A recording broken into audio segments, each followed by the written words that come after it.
Good morning. It's my pleasure to present nnScaler, a system that we built to facilitate parallel deep learning training.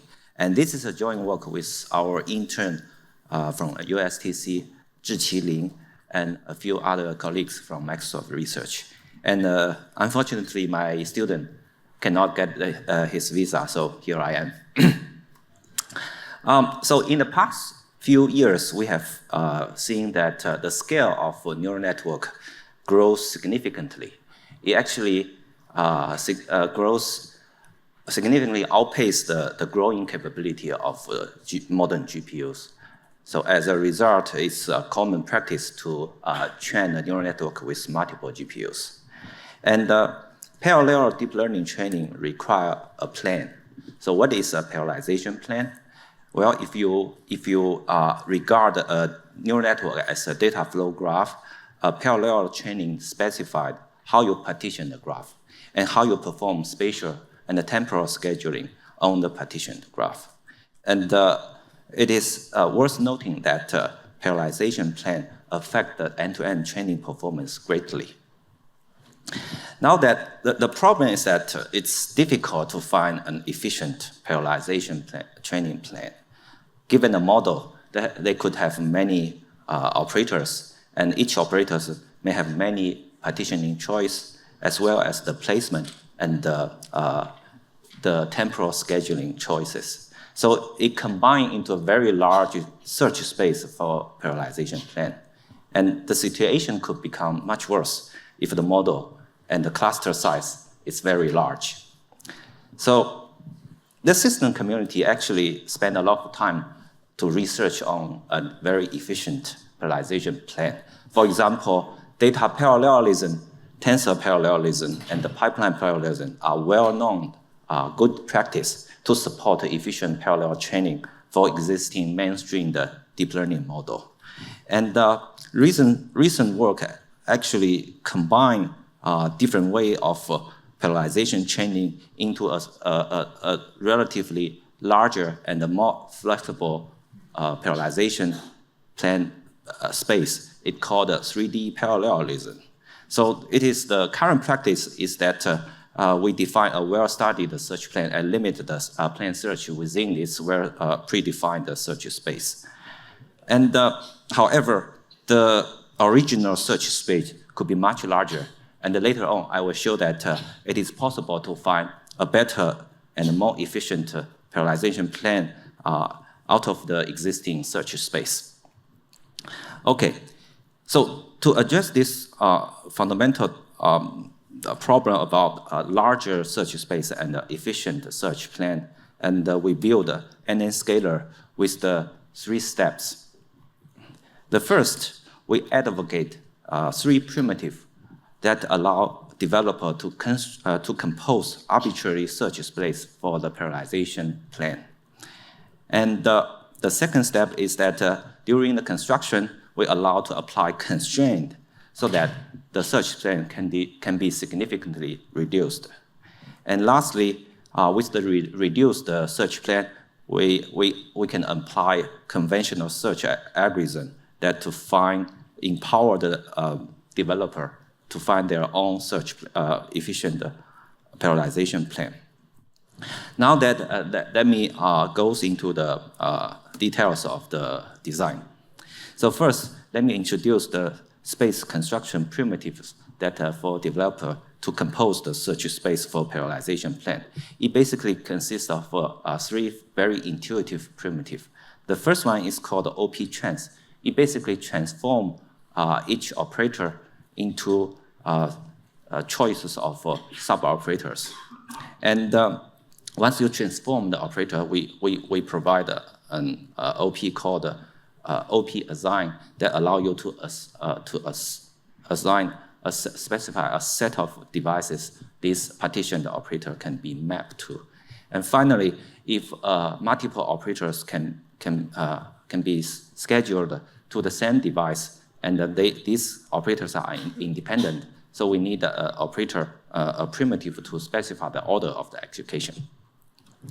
And the elegant part of the primitive is that when you construct the search space, we allow you to apply constraint. And what is the constraint? It's basically applied to the argument of the primitive. For example, you can limit the choice of the partition of the operator, and you can limit the choice of the device, the GPUs you assign to. And finally, you can limit the orders. So by applying this constraint, we significantly reduce the search space. And essentially, constraint is an abstraction that encodes the insight from domain expert. For example, using constraint, we can represent a well-studied existing parallelization plan, like a data parallelism, tensor parallelism, and pipeline parallelism.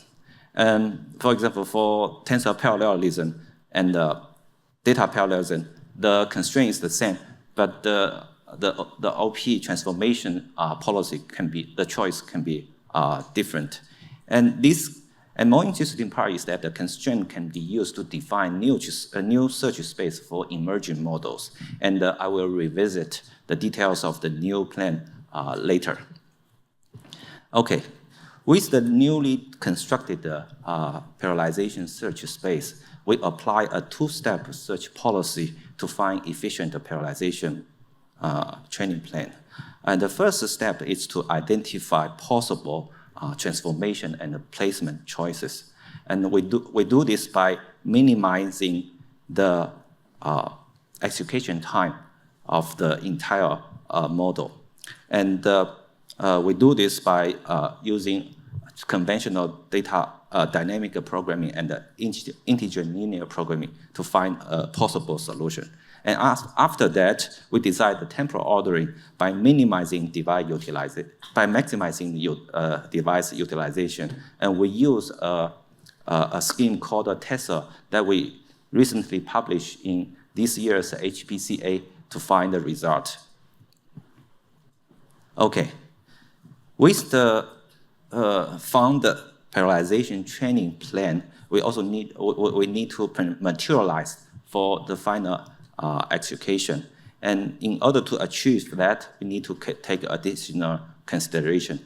For example, we should able to check the lineage of the tensors before and after operator and the tensor transformation.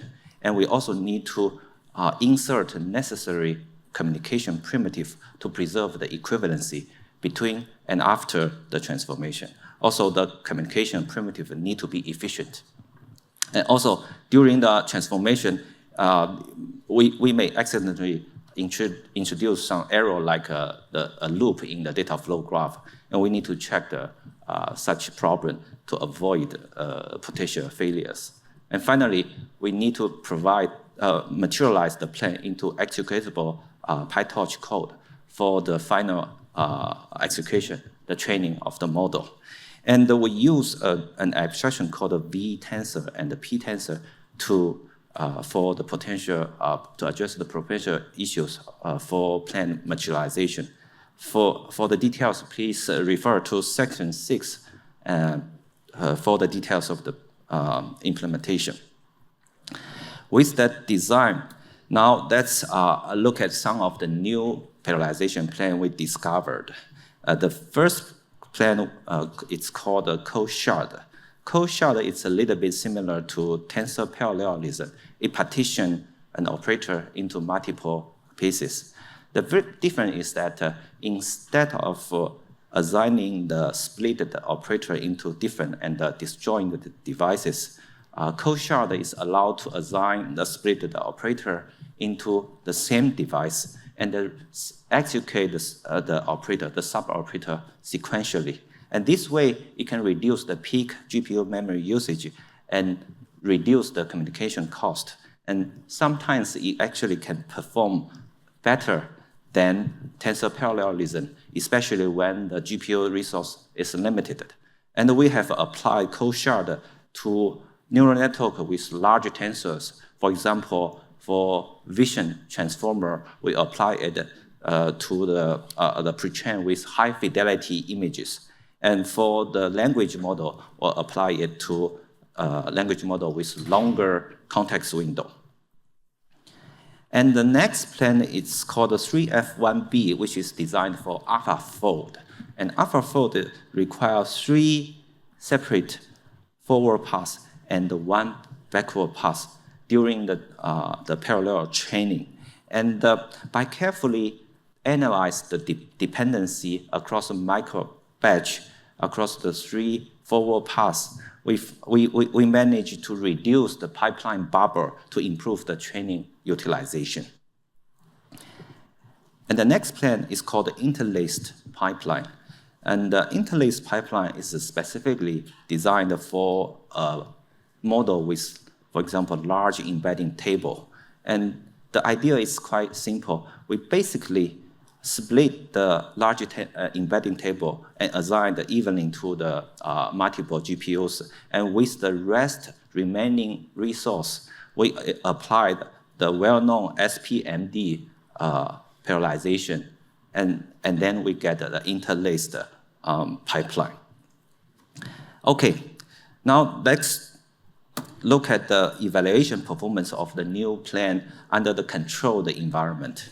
And it is shown that for cold shard on swing transformer, it performs 1.5 times better than previous art. And for the T5 model, we apply interlaced pipeline, which achieve 2.5 times speed up. And for interlaced pipeline, we actually provide only use less than 10% of the search time to find the interlaced pipeline for AlphaFold 2. Okay, in addition to the controlled environment, we also apply nnScaler in practice. We actually very actively working with our NLP colleagues within Microsoft to research to develop the next generation neural network. For example, we apply nnScaler in the pre-train of RetNet and Yoko. And in addition to research activity, we also apply the nnScaler in a production environment. For example, in the development of 5.3 series, which is Microsoft small language model, we applied nnScaler in the post-training of the long context on some of the long context fine-tuning subsets. And we're also working with AI for Science team on some of the AI foundation model pre-training.